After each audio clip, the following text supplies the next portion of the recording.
Welcome to Alignment First, where we're here to bring leaders back to their peace, presence, and power. And I've got the honor and the pleasure to hang out with my boy, Kiefer Gilbert, bartender turned programmer, turned entrepreneur, turned coach, and ultra runner.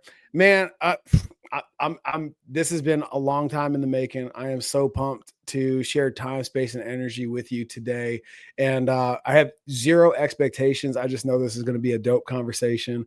And I want to celebrate your journey, man, because I was blessed with the opportunity to coach you through a very transformational season of your life. And to see what you're doing now and then paying it forward in your own way, having fallen in love and created this lifestyle around ultra races, dude, it's so cool. And I've been on the outside looking in on this experience for long enough now that I don't know enough anymore. And I'm so curious about like this season of your life, man. So thank you for being here and making the time, bro. Yeah, thank you for having me, man. And it is cool kind of looking back through like the when you zoom out to 100 miles of looking down on like this journey and how this has all progressed, man. I remember when I had made the decision to eventually step away from the bar industry and pursue working in tech and working as a developer. That was essentially when you and I crossed paths. And Mm-hmm. what's funny about that story too is it's linear with where the entire running situation started. So COVID hits. Obviously, I can't go bartending anymore. And from there, I had a regular of mine and a close friend that had reached out, and he offered access to this coding academy in the midst of everything going on. So I had been in the process of that, and simultaneously during COVID, I remember reaching out to you, and I'm like, "Can I borrow some kettlebells, dude?" And I popped over to the gym real quick, and you were just like, "What's going on in your world, man?" And so that was kind of where like you and I reconnected. Essentially, I don't feel like we'd ever really gotten out of touch, but like I'd Right. kind of been had the opportunity to fill you in on what I was doing. Shortly after you gave me that kettlebell, I'd been doing some workouts and I was just getting stir crazy, man. And I remember this was kind of during the rise of Goggins and Cam Hanes and all these guys were becoming super prolific on social media, and it was when this stuff was kind of exploding. And I remember I had read "Can't Hurt Me" when Mm-hmm. I had initially gotten sober in 2018, and that book came out. So I got sober in December of 2015 or 2018. That book came out at the end of November, Mm-hmm. and so just the timing of it, him going on Rogan and me catching that, hearing his story. I didn't go to running specifically when I had gotten sober and read his book. I actually gravitated more towards jujitsu because that was a little more comfortable to me. Mm-hmm. But the running journey started during COVID. Shortly after I got that kettlebell from you, Taylor and I were sitting there, and I was like, I gotta do something. And I see these guys are talking about running and the mental benefits of it and like all this different stuff, and it keeps you tough, keeps you sharp.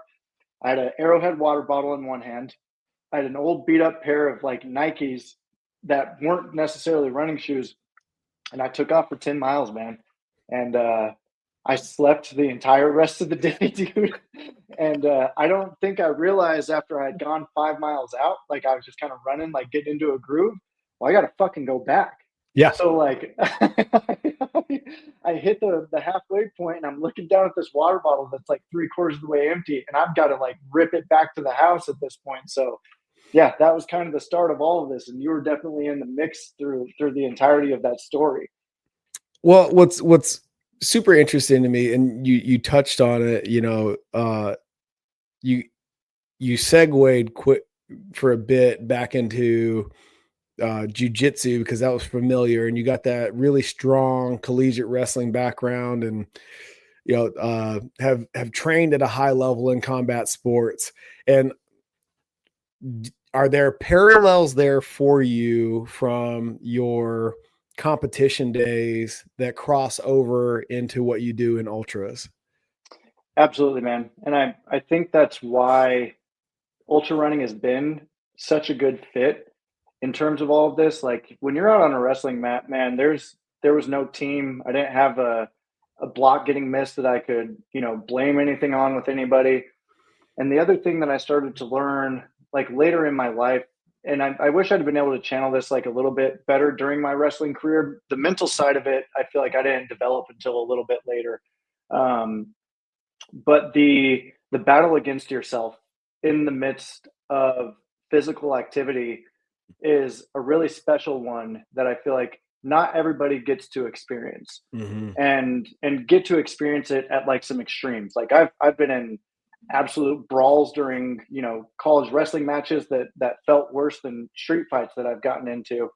And then I've also had the blessing of, pushing through a 12-hour race that I'm leading and having to like, get the last couple of miles in during that to like secure a victory. So there's always parallels and stuff like that, man. And I think once you can kind of start to distill down a lot of these lessons, and I think that's why people are gravitating towards like this self-help and personal development sphere that Mm-hmm. I feel like started to like kind of percolate over the past decade or so, is really starting to push everybody into the physical realm.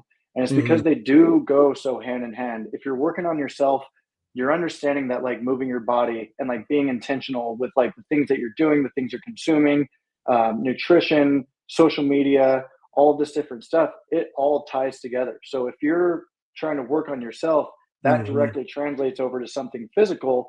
And so if you're trying to push yourself and grow, doing that from that side of some sort of endeavor like, jujitsu or running or CrossFit, weight training, bodybuilding, like all of those Mm-hmm. different things, when you really boil it down, you can almost always look at it as like someone versus themselves when it Yeah. really comes down to it. Mm-hmm. The Marine Corps birthday was not too long ago. By the time this episode comes out, we'll put it in the like rear view here. And a bunch of me and the fellas, the this time of year, the text thread livens up again. Happy birthday, Marine. What's going on? Catch me up, blah blah blah. And, um, one of my buddies I came through officer candidate school with had this memory of us just like in the suck, getting beat. It's hard. Everybody's thinking about quitting right about now. And I looked over at him, and I'm curious if instances like this exist in your world now. I looked over at my boy Vega, and in the middle of this absolute dumpster fire of physical activity, I said, "Bro, can you believe we're getting paid to work out?"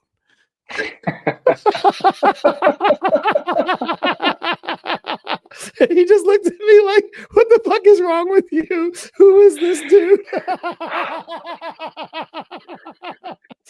So like when you're like at the hard part of the race and the rocks are turning into frogs, and I want to get into all of that with you. Like, do you guys like all? I know you're competing for first place and jockeying for position and doing all that stuff, but are there phases where like you just lock arms and it's like, hey, bro, like you and me, like for the next couple of miles? Like, does that happen? Yeah, man, there's definitely the camaraderie within that community is really, really cool, man. So like once that horn starts and everybody's off on this path of like trying to complete the thing, everybody's looking out for each other, man. There's it's cutthroat competition wise, like everybody wants to win, but like there's no skimping out on somebody on anything like that. And it's definitely joining arms, dude. And there was even a point at Coldwater, my first 100 miler, like I came into an aid station, something similar to the comment you made to your buddy. It's like 4 o'clock in the morning. I think we're like 75, 80 miles into this race. And like, it's my first time past 50 miles, dude. So like First you, time past 50 and you just doubled it. You just like, yeah, dude, it was oh, just like, not we're not 52 miles. No, let's do 100. yeah, Okay.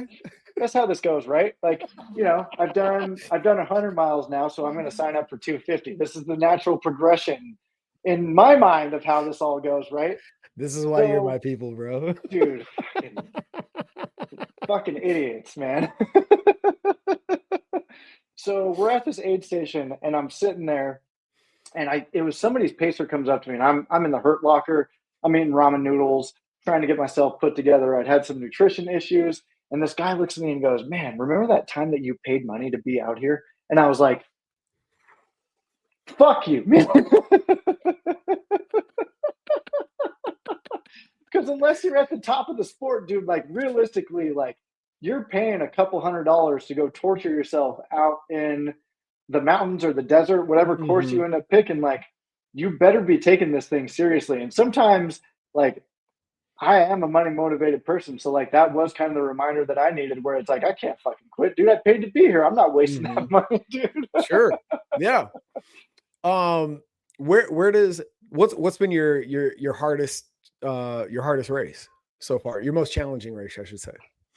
Oh man, there's three that I look at that I've done most recently when I kind of take that into account, and they're hard for different reasons. Like cold Mm-hmm. water was hard because it was my first 100 miler, Mm-hmm. and the road to getting there was a bumpy one. Like I'd initially been signed up for 200 milers. Previous to that, I was supposed to be doing Ring the Springs, which was a race in Colorado, and I was supposed to be doing Kodiak, which was out in California. It's a big loop around Big Bear Lake, and both of those had fallen through. Ring the Springs didn't happen because it was my first 100.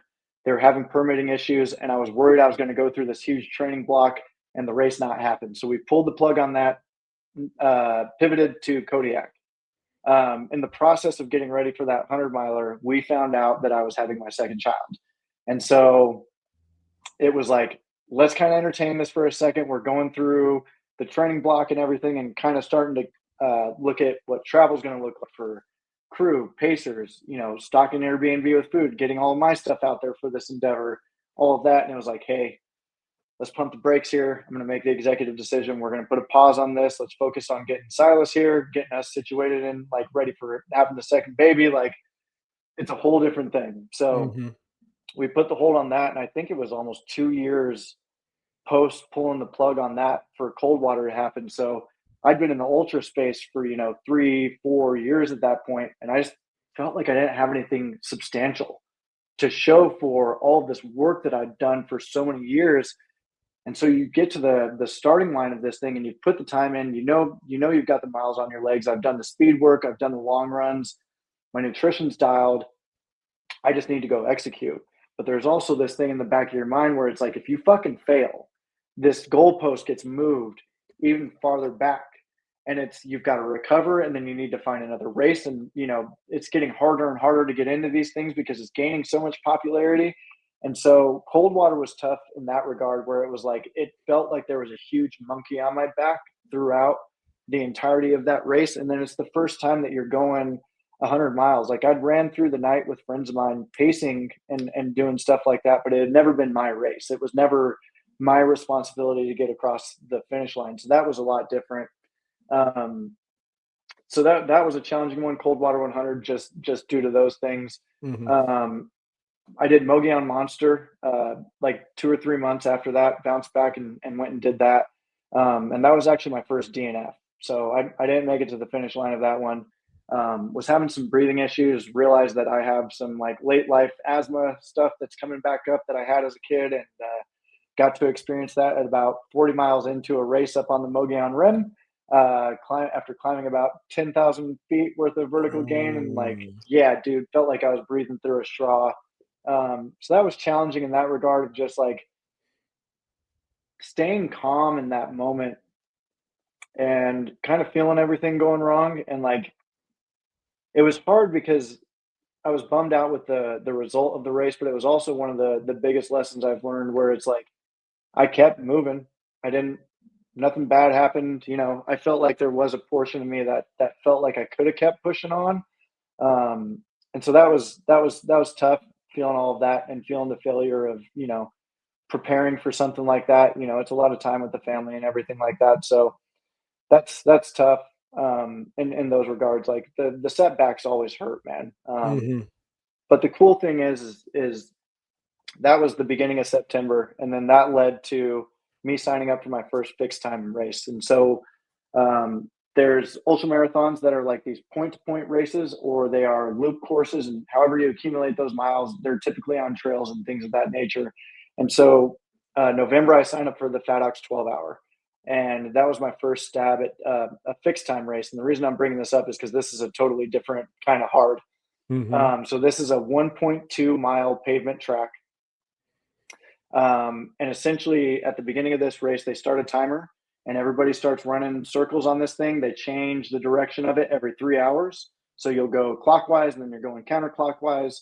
But essentially you're running a 1.2 mile loop for 12 hours, and whoever can cover the most miles in that time period wins. It's not like a fixed distance. So coming off of that DNF, I was feeling pretty charged up going into that training block for FatOx, and I actually ended up pulling off my first, not only my first podium at an ultra marathon, but my first win at that one, just because it was I was fucking lit up after that DNF, man. Dude,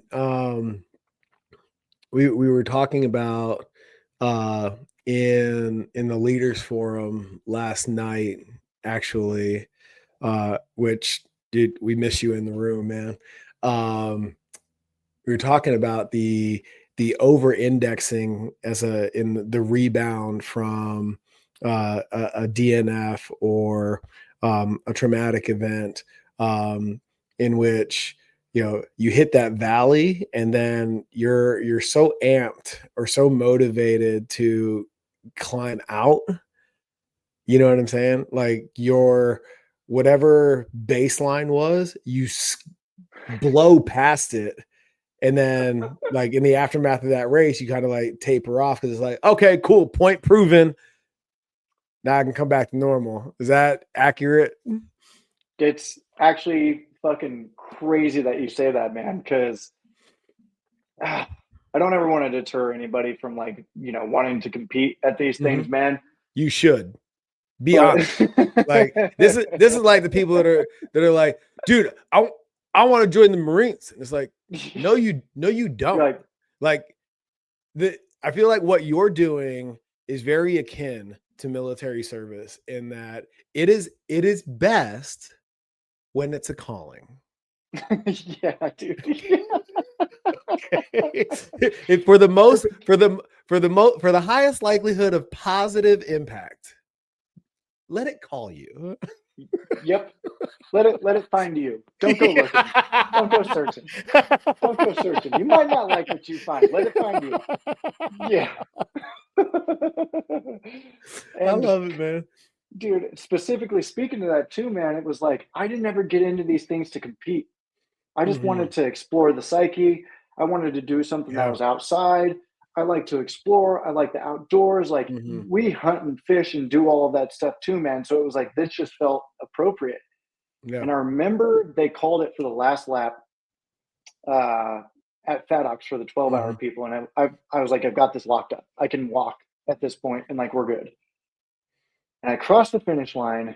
The race is over and it's pitch dark. You're out in the Asheria Mountains. It's like around this like park loop there. And I just remember just being like, all that for this. All that for this. Yeah. All that time away from the family, all those hours just, by yourself, doing all of that, the shoes, the nutrition, the financial investment into doing all this stuff. And I remember just kind of like needing to take a moment. And it was, even more of a stark reality, man. I didn't have any crew or anything out there. And I had to load up my own truck. I actually like grabbed a buddy of mine that works for the company that puts those races on, and I had to have him help me load that car up. But there was just this reminder in that moment. And I definitely celebrated the victory. Don't get me wrong. Like I was proud. I was excited. I wanted to show off like a first place medal and all of that stuff. But there was just this kind of like stark reminder that it's like, if you can't keep focus on like what the goal is and like what you're actually doing this for, it doesn't fucking matter what happens during that race. I could go win everything from here on out, but if I'm sacrificing certain things in the process of that, it doesn't matter. And like that summer specifically, getting ready for Mogollon and then going straight into another training block for Fat Ox, dude, like I lost a lot of time with the family. Like Yeah. there was long weekends, back to back long runs, and just not saying it put like a strain on my relationship or anything like that, but Mhm. there was definitely moments of like, hey, when you're getting back, like I need you to take care of your stuff and get recovered and do all that and like plug in with the kids. Like Yeah. we've got to figure out a better routine with this, a better relationship with it. So after How, that race, man, go ahead. yeah. How do you juggle that with Taylor and the kids? And permission's the wrong word, because I know she's your rock. Yep. Um, uh, like what agreements do you have in place that allows you to be fully present in race prep and with the family? So one of the best things that I think I've done over the past couple of years is like I've got strict structured training. Like and like it's almost to the point where I don't have to communicate with her what I'm doing that day because it's so like regimented that Mhm. she already knows. So Monday's typically my rest day, and that's one of my work from home days. So that's nice because it's like I can be present and like in and out, kind of, if I'm not in meetings or like have anything critical that I'm working on, I can pop out, play with Silas for a little bit. Coop gets home from school. I always pop down, say what's up with him, check on him and everything. So like staying present there. Tuesdays typically speed work, and then any of my workouts during the week. So like Tuesday through Friday, all of my runs, like I am getting those done before the family is even up. Yeah. So that's kind of one of those agreements where it's like I don't run after work. It's not like an evening thing that we do. Like part of my commitment to my family during the training process of all of this is like I'm gonna wake up early as fuck and get this out of the way so that it's not affecting you guys at all. Yeah. And so same thing on the weekend, man. Like for my long runs, they'll range anywhere from like 3 to 6 hours long. Like if we're getting like really in the thick of things, I'm starting as soon as the sun comes up. And whether Yeah. it's necessity or not, like during the summer, I'm trying to beat the heat or anything like that. It's days like today where it's somewhat chilly when you're waking up. Like could wait until midday and get like a nice sunny run in, but like I'm getting my Yeah. run out of the way so that I can do all of that, Mhm. eat, recover, rehydrate, and like be present as energetic as I can throughout the day with them. So Yeah. that's one of the big trade offs. And even before I signed up for Cocodona this year, I sat down and I was like, hey, we're going back into this because I had taken off November post Badox all the Yeah. way until April of this year. I was only running like 2 or 3 days a week, and I focused on strength training. Yeah. Um, Cocodona is the 250 through Arizona, right? yeah, yeah. Yeah. Okay. I think Um, Cam Haynes just ran that. Yeah. yes, sir. Yeah. Yep. Yeah. Okay. Yeah. Yeah, he did a really good job of documenting that and kind of showing it to everybody and giving the public a good view of that race. And they do a live stream and they do all that and they do a great job at promoting it. It's definitely the premier 200 miler Okay. in the ultra scene right now for sure. Sure. Okay. I want to circle back to all that for this. You know, you're running. My version of what you do is these hikes here, there, and everywhere. You know what I'm Hmm. saying? And in this season of my life, and Salcantay to Machu Picchu, Kilimanjaro. I just did rim to rim to rim with my boy Zach a year after having my knee replaced, Ooh. and um, it's there's a moment in each one of those, because with the exception of the Grand Canyon, uh you're out there in the middle of nowhere on either side of the equator, on the other side of the fucking planet, and um like it sucks. You're tired. When we did Salcantay, my feet blew up. I had blisters all over my feet. The altitude on Kilimanjaro was like otherworldly, bro. Hmm. And what there was three of us. One of us didn't make it because his blood ox dropped so low. And like the two guys that I was with, they're mountain goats compared to me. Like I'm always bringing up the rear on these things. You know what I mean? And like I'm terrified. I'm like, fuck, dude, that's gonna be me. And I remember having this moment, dude. I broke down and got like hyper emotional and weepy because I was just like, damn, dude. Like we're at the day before summit, we're at like 15.5. Oh shit. And we got another 4.5 to go. The summit of Kilimanjaro is over 19,000 feet. And like every step is like is like a 1 rep max. Like it's awful, dude. And I remember like sitting there, we had just got to camp, and I'm looking like there's nothing but the rock face up in front of you. You know what I mean? And it's switched back all the way up. And I'm just like, man, fuck, dude. Like you're here because you want to be. And at the same time, like I just had this moment where I realized that like I'm not with my family, Mm. and my kids are missing me. Nicole's holding down the fort. And I'm like, motherfucker, you better finish this shit and have a story to tell. Like you better make it worth it. A DNF at this point is like unacceptable. And it's not even like, and as I'm like reliving it, it like transcends the ego. It's like, dude, like make yourself proud, but also like make it worth your while. Like it doesn't matter at that point. You have to reconcile with yourself. Like it doesn't matter how long it takes. Yep. Just finish. What are those moments like for you? Because like waves. Yeah, because like when you spend all that time one foot in front of the other, like that monotony, like correct me if I'm wrong, you run out of bullshit to think about. And the only thing you're left with is truth. Whatever that is. And like the emotional roller coaster that nobody tells you about.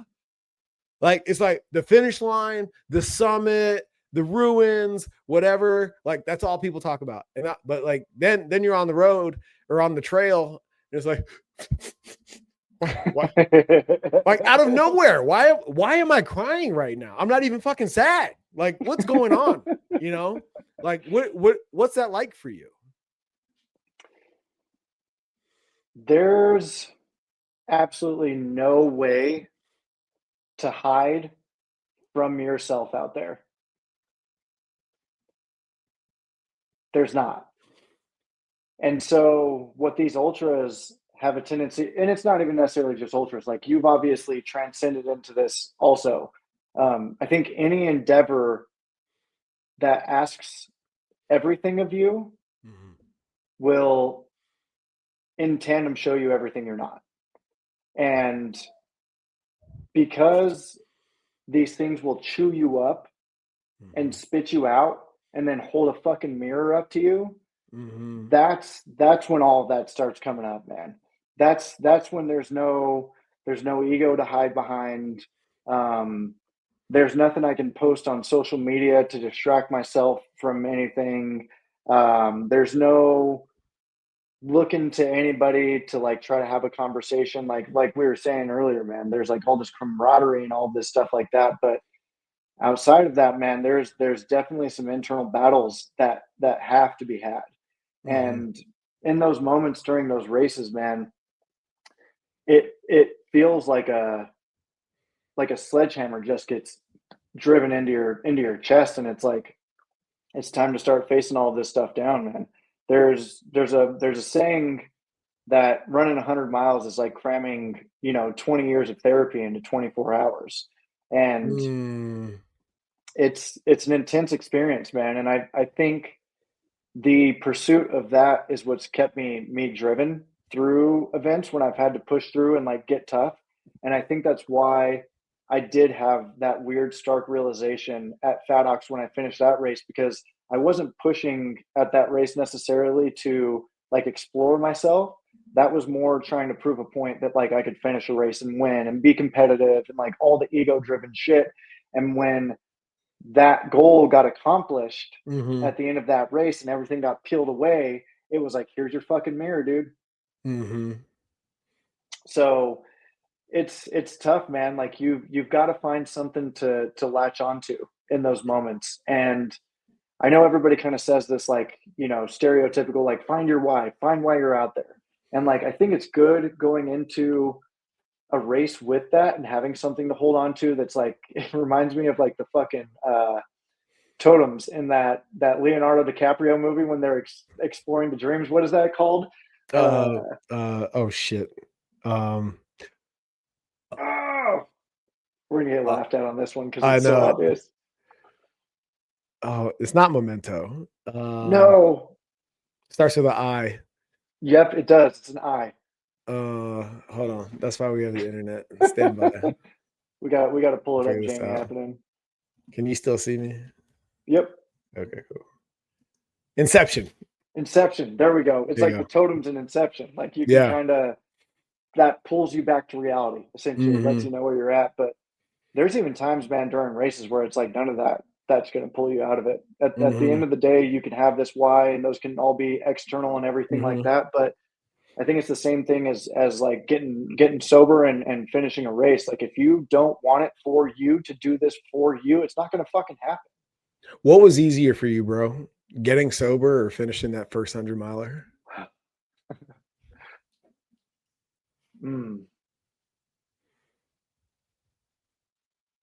100-miler. Yeah. Sobriety's an interesting one, man, because it changes.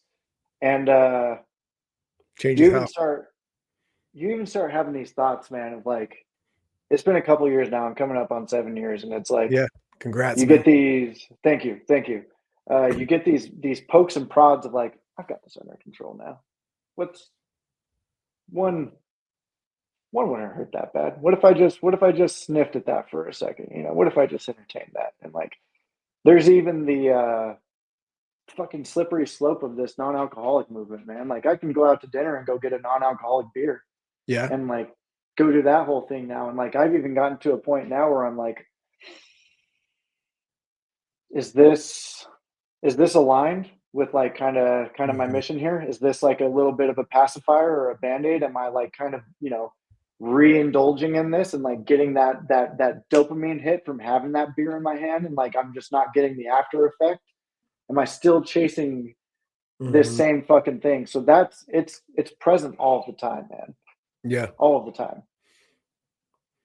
Does it still feel like a monkey on your back? Or do you just like, is it just like a Jiminy Cricket on your shoulder?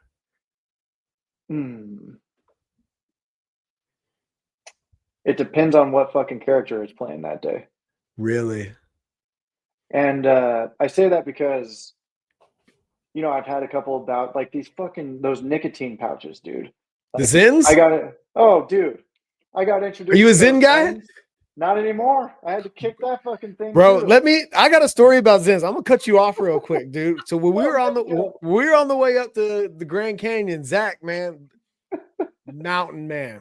All right. This dude goes and shoots big shit and humps it out of the woods. You know what I mean? And you know, like, I can't fucking help myself, dog. I'm like, we're driving and it's just sitting there on the console. And I was like, dude, what's that? He's like, oh, those are Zins. It's like, it's just straight nicotine, no tobacco. I was like, all right.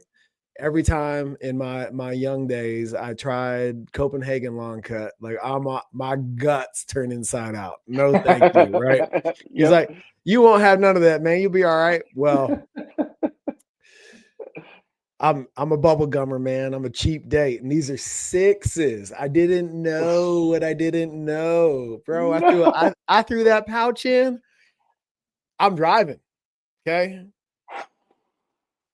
The world closed in. I was like, bro, we need to get to a gas station. I spit that shit out the window, threw that thing in park. I was like, hey, man, you got to drive the rest of the way. I fucking reclined that seat with a gallon of water, bro, and just tried to sleep it off, man. I was just like, yeah. No, I can't do it, bro. 6s, I'm too sensitive, bro. That man threw you to the wolves too, handing you a 6er to start off with. And you know what? As I replay it in my head, there was that look on his face. It was like, I want to see what happens. Shout out to Zach. You're the man, dude. Oh, that's fucked up. Man. But you had to kick nicotine too, huh? Yeah, because it's one of those things, man. I'm sitting there, I'm listening to this Andrew Huberman podcast, and he's Mm-hmm. like, "Oh, small microdoses of nicotine can, help with focus during deep work." And I'm like, "I write code for a living. Like, this is going to be fucking great." There's these Mm-hmm. Zen pouches, and bro, it got to the point where I'm like, I can't function without a fucking pouch in for like a Yeah, couple of weeks, sure. and I was like, "Nope, Mm-hmm. gotta identify that one and kick that one too, man." So for you, is it as simple, or I'm gonna oversimplify it, in which like a vice is a vice is a vice? Alcohol, porn, drugs, like it's all the same shit. Yep. Like not for me. Yeah. Okay. Because I think the best way that I've been able to describe this is like, I can't half ass anything that I do. No, you cannot. I have never, ever, ever in the almost decade that I've known you ever experienced you to do anything a little bit.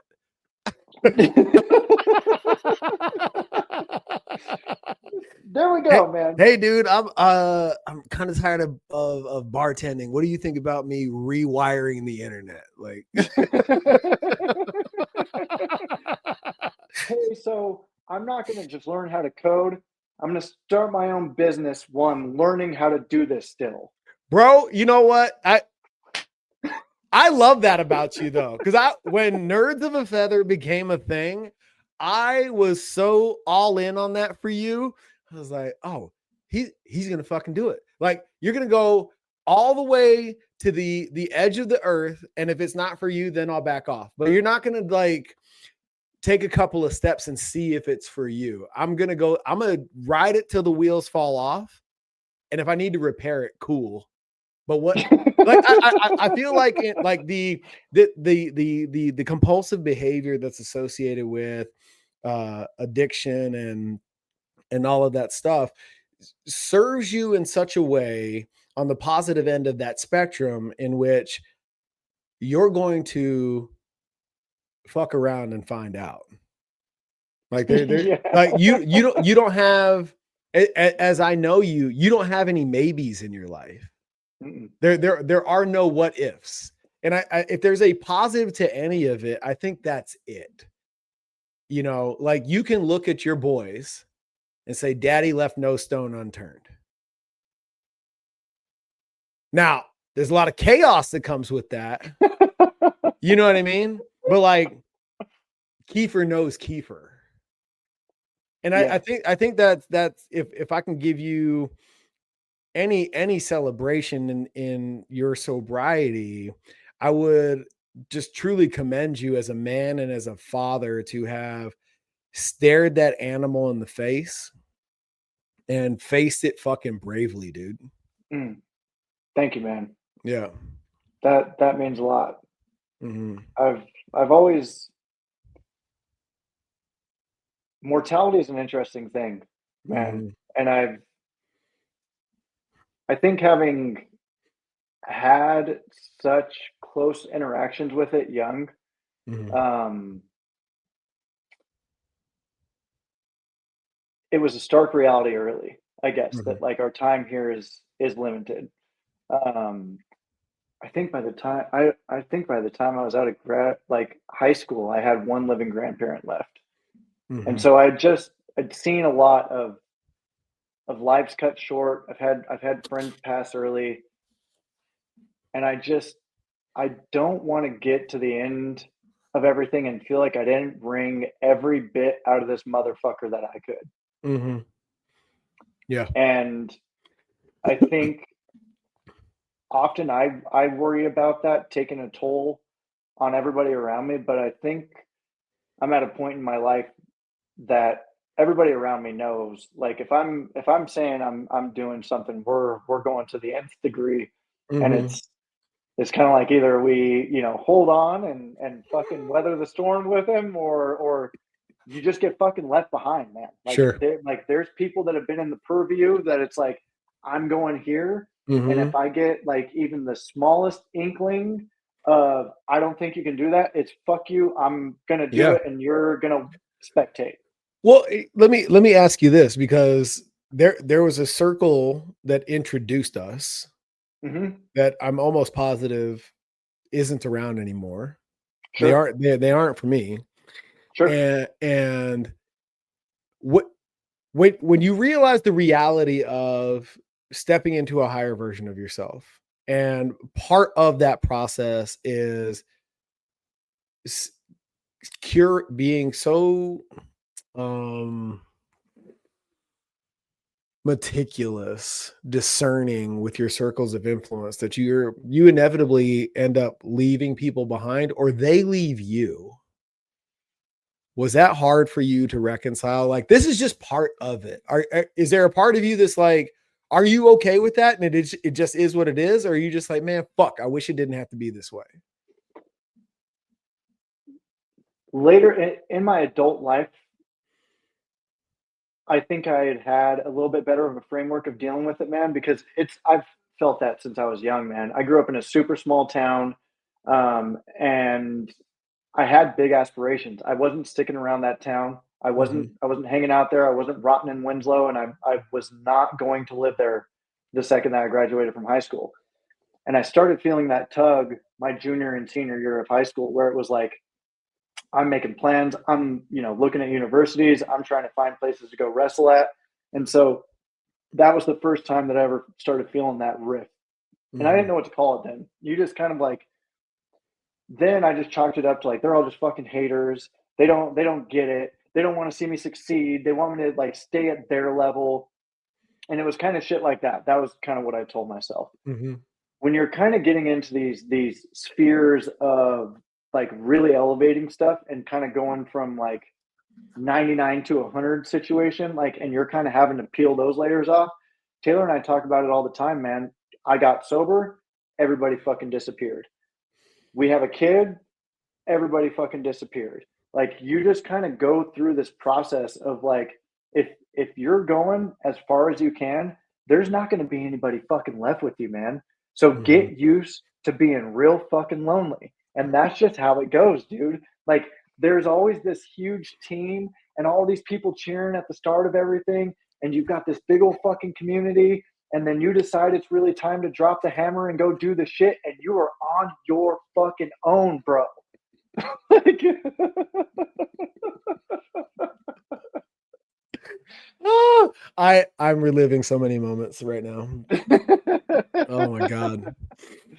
No, man, and like you that just got that to do it.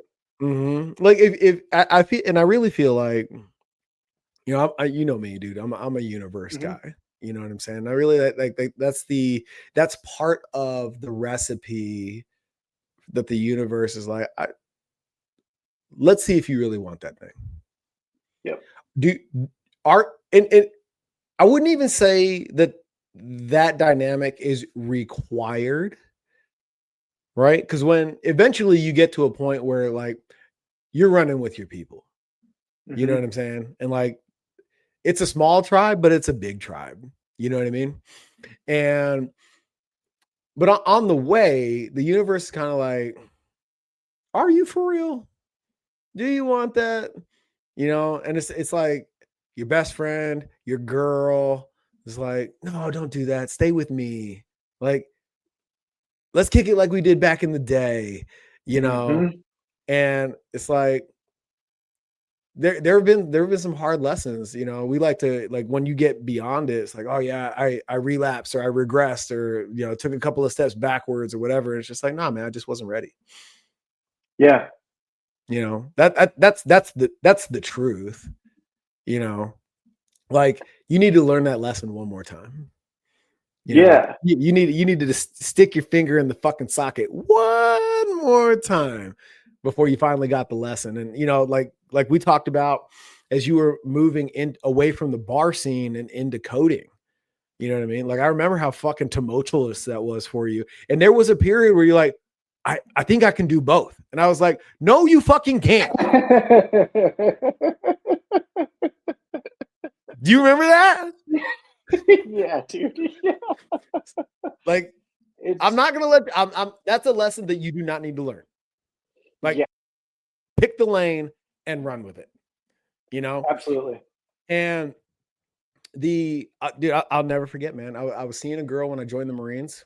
You know, because I did that for me. I had to close that loop, and I remember we were doing the long distance thing, whatever. And I was like, I called her, like, signed on the dotted line, like, we're committed, like, the package is submitted, this is happening. Sure. I called her and I was like, hey, I joined the Marines. And her response was, why'd you do that? Ooh.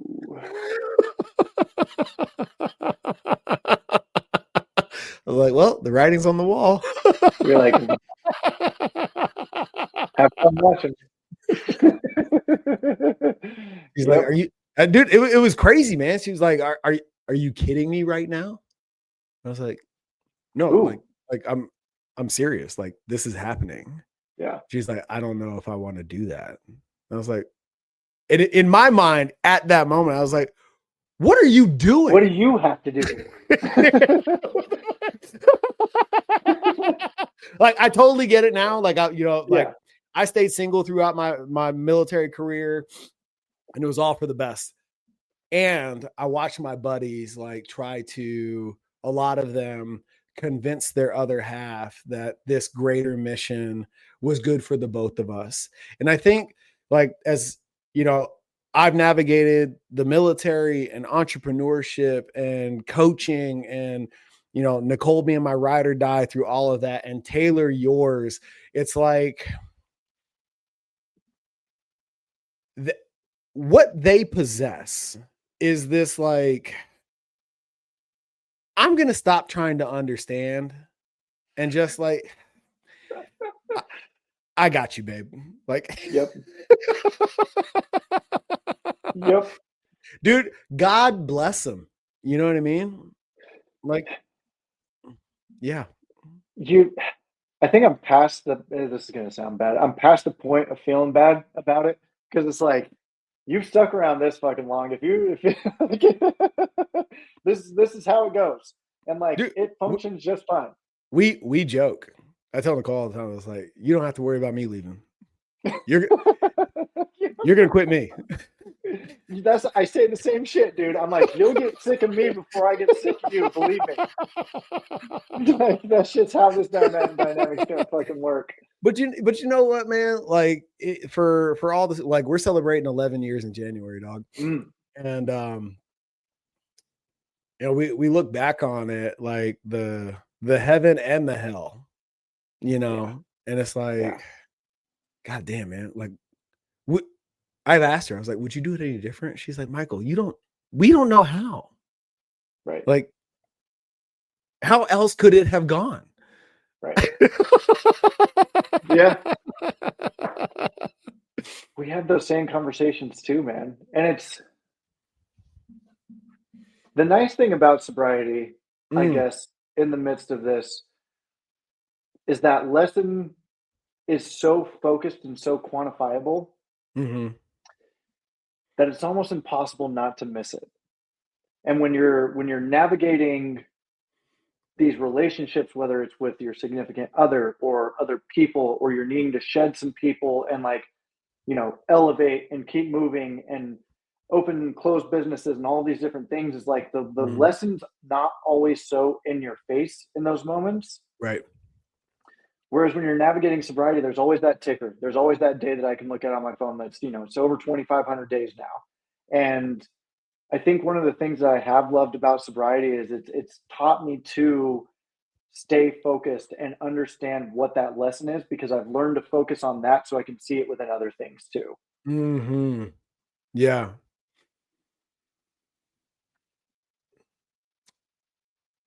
In sobriety, is your life tangibly better sober? Going, you know, you made the point, like, it's so quantifiable, it's almost impossible not to miss it, right? Is wife, kids notwithstanding, because, like, it's that they are the blessing, you know what I'm saying? when you compare life with booze and life without, like, is it objectively better? Without a doubt. Yeah. Yeah. Yeah. And it's the best way I can word this. Have you ever talked to somebody that got sober and listened to him complain about Oh fuck. it? I will tell you, because I have clients who are sober currently, Mhm. and why they're my clients. Like, there's a thread here that I want to pull on, because the stories that they tell, and I know that you have them too, of like the fucked up things that they did to support that habit, the things they hid, the routes they took, it's they have managed to flip the switch from tragedy to comedy. And it is fucking hilarious how they talk about it, you know? And I really feel like when you're talking about, things that are categorically capital T trauma, the ones that are doing the best in the aftermath, whether it's sobriety or overcoming another vice, or the things we saw in the Marines and PTSD and stuff like that, the ones that are having are doing the best in the aftermath are the ones that have managed to flip that switch. What, Yeah. what are your thoughts? That's just my observation, having not walked in your shoes. What do you, is that an accurate observation? Yeah, man, I think you kind of hit a point where you're able to pull yourself out of those tailspins and navigate all of that stuff and process all of that and understand that like it almost starts feeling like a different lifetime ago. So there's a Hmm. certain like I don't want to say dissociative, but I think that's the best way that I can reference it now. Sure. You kind of dissociate from like that version of yourself. So you just Hmm. look back on that and start shit talking that person. Like, look at this. The fuck, man, what the fuck was I doing? So that's almost kind of like what that turned into for me. And I think one of the other things that I've learned in sobriety, and I was just always so worked up in the bar industry, and I wanted to be the best, and we needed to be making the best cocktails, and it was just that my life was consumed with all of this stuff.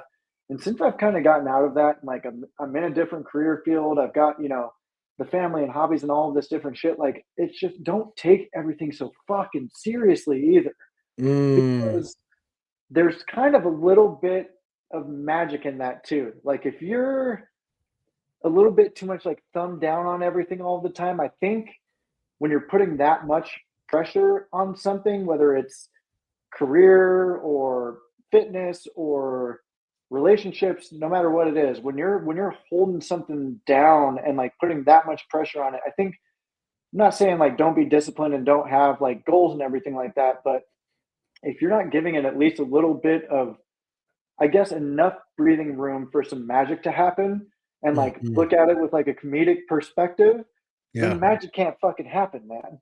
Yeah. Oh man. It's like there's an analogy about how you hold sand. And the looser your grip, the more you're able to hold. And as Ooh, soon as you grip it, it all spills out, and now you have less. And that's the analogy that's showing up for me in that explanation, is like, just loosen your grip a little bit and you'll have yeah, more. yeah. Yeah. Yeah. It's kind of like strength training or endurance, right? Like Mhm. the point of these endeavors is to keep like a consistent baseline throughout the longevity of something, and like the tighter you try to like squeeze onto something, like the less you get out of it, I guess. Yeah. Mhm. So you got Coconino or Cocodona coming up Cocodona. across the years. Which one? Because they're different, right? You got a 48 hour, which is 4 times longer by time domain than that 12-hour that you described in this conversation. And then you have a straight up 250. Yeah. When you look at it, fixed distance versus fixed time, which one of those for Kiefer is a more challenging endeavor? This fixed time one, I know is going to be harder because when you're doing a loop course like that, you get presented with the option to call it quits every mile, every single mile. Every time you do a loop, you can sit down, you can talk to your crew, and you can give everybody a sob story and you know, call your day there, right? And just the mental, like, it's mentally taxing running in circles for 48 hours. Like, I didn't sign up for that race because it sounded like a big old fucking grand time to go, do this thing, right? You know what I'm saying? Like, I was like, this is going to be so much fun.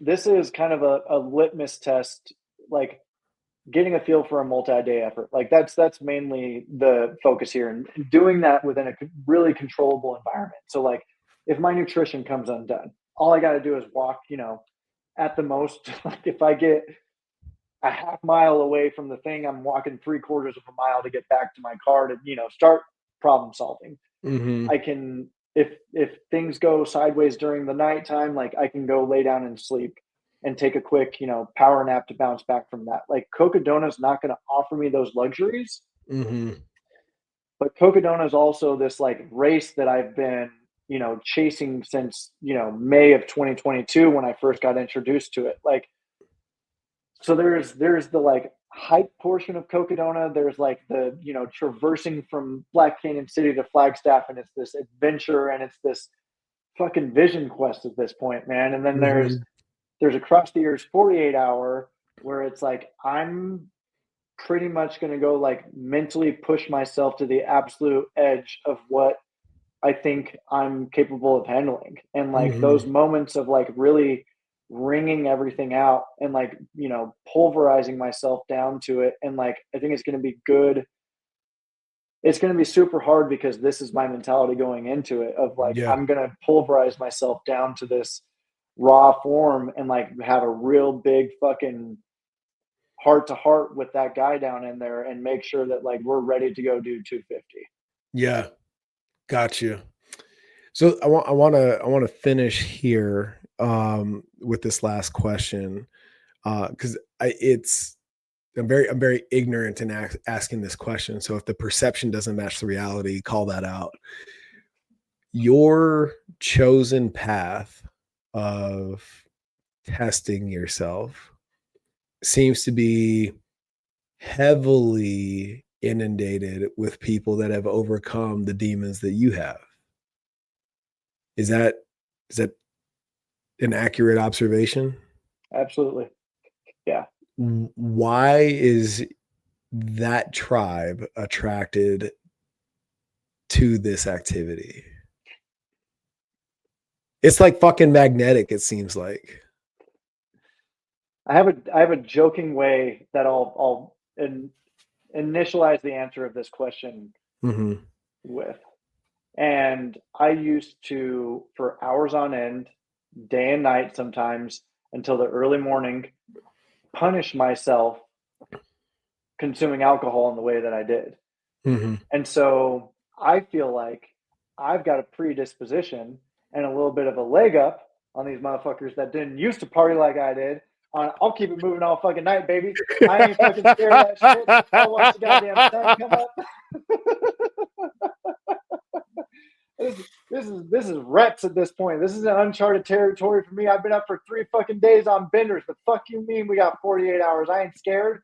But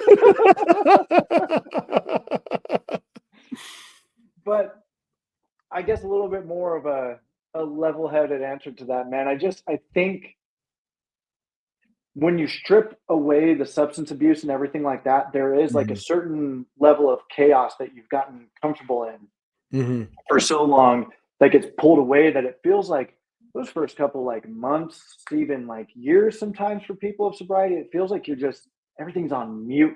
Like there's like a fucking filter over everything. And it's like the volume's gotten turned down so low that it feels like life is just stale. Mm-hmm. And I think it's those moments there that like will push people into like relapses or something like that, where it's like, I need that fucking chaos to Mm. grab onto, that uncertainty, that like that scrappy nature. Like that's the best way. Like everyone I know that's like been like deep into like an addiction hole Mm-hmm. and pull themselves out of it, those are the scrappiest fucking people that you will ever meet in your entire life. Because like everybody says like I'll die doing this shit, and like for some reason that mental picture of like Israel Adesanya when they Yeah. were asking him if he wanted to go out for that ride, and he's like, I'm ready to fucking die in here. Like Mm-hmm.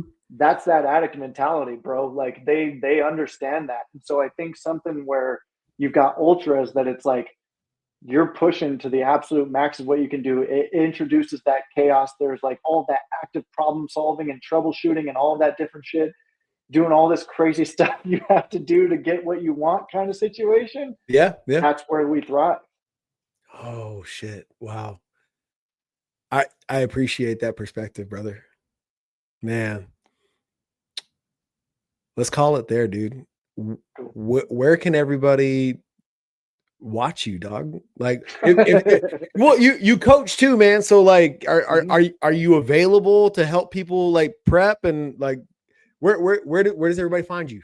Yeah. So, um, little plug here, I guess. I am a USCA certified ultra running coach. I am currently taking clients. You can find me at Kiefer Madness. We've got it on the ticker here at the bottom, and that's on Instagram or on Facebook. Kiefer Gilbert, just like it's spelled here on the screen. Um, you can get a hold of me on there on my social channels. And then cool thing with Cocodona, man, with it being like the premier 200 that it is, they do a full live stream for all 6 days of that event going on. So I'm not going to be kind of running with like the elite runners, like in the front of the pack situation, but they're really good about like chopping up and like giving everybody coverage that's doing the race. So there will be the ability to follow me there. And then both of the races that I've got coming up, I'll be posting tracking links that you can follow along the full entirety of the race there too. Nice, man, brother. It's been too long. So I'm so glad to see you doing well, and I follow your feed, man, and you're inspiring a lot of people, man. So keep doing what you're doing. I'm Okay. grateful for you. I'm proud to call you friend, and dude, just being alongside you on the journey has just been absolutely incredible to watch, dude. I appreciate it, man. And you've played a crucial role in the beginnings of all of this, man. So thank you so much, man. I received that fully, dog. Appreciate you. For everybody out there listening, and you're on your way to being the fittest leader possible, remember it starts with integrity, courage, and ownership. Next Level's here to support that initiative. Join us. Head over to nextlevelpfc.com so we can make that happen. But remember, it always comes down to alignment first.